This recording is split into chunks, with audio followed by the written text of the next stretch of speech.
Crimea, I guess that's how you say it, Ukraine, to Russia. This served as a critical blow to Russia towards the middle or in the heat of their invasion of Ukraine. While Ukraine denies any involvement, Russia has accused both America and Ukraine of collaborating on the destruction of the bridge. Going as far as to call it a terrorist attack. 8 people have been arrested in alleged involvement with the destruction of the bridge. And with all that going on in North Korea, Kim Jong-un continues to test nuclear missiles by flying them over Japan. Here's our thoughts. This is nuts, man. The world is going mad currently. I mean, Putin is on some weird power trip, not necessarily saying he's going to use nuclear tactical weapons, but very much implying it.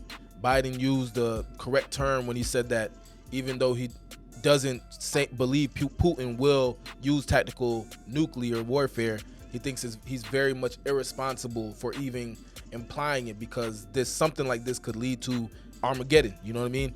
Putin is losing this war in Ukraine, point blank, period.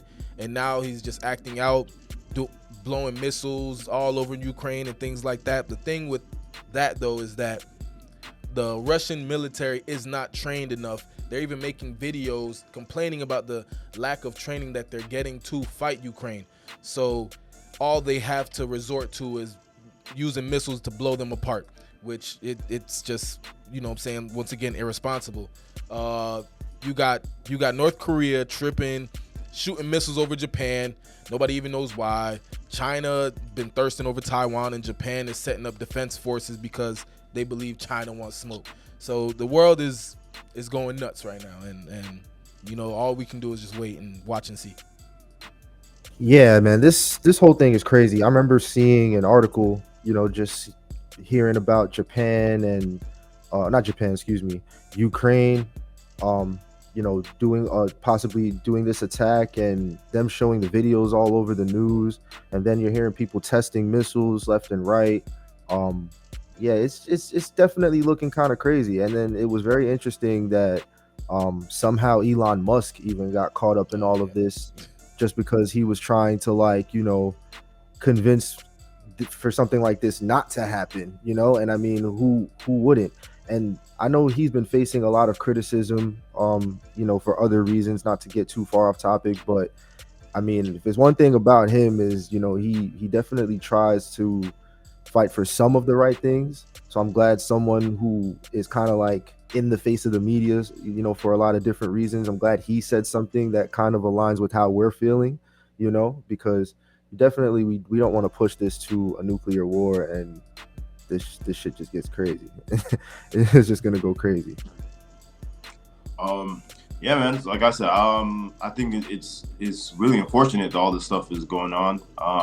As far as the battle between Ukraine and Russia, I still don't think it's any of our concern. And I feel like the more that we deliberately fixate on it and put our attention on it, is the more that craziness is going to happen. You know, sometimes in life, when you look away is when people calm down. As long as they have an audience, they're going to continue.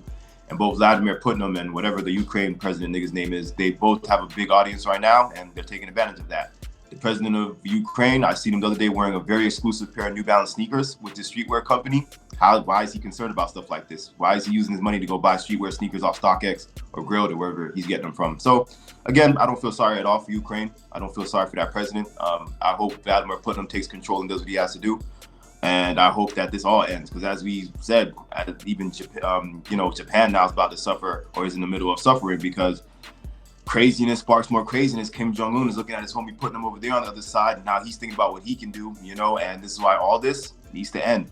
And it will end when Ukraine decides to give up what they have no control over. Shout out to y'all for checking in.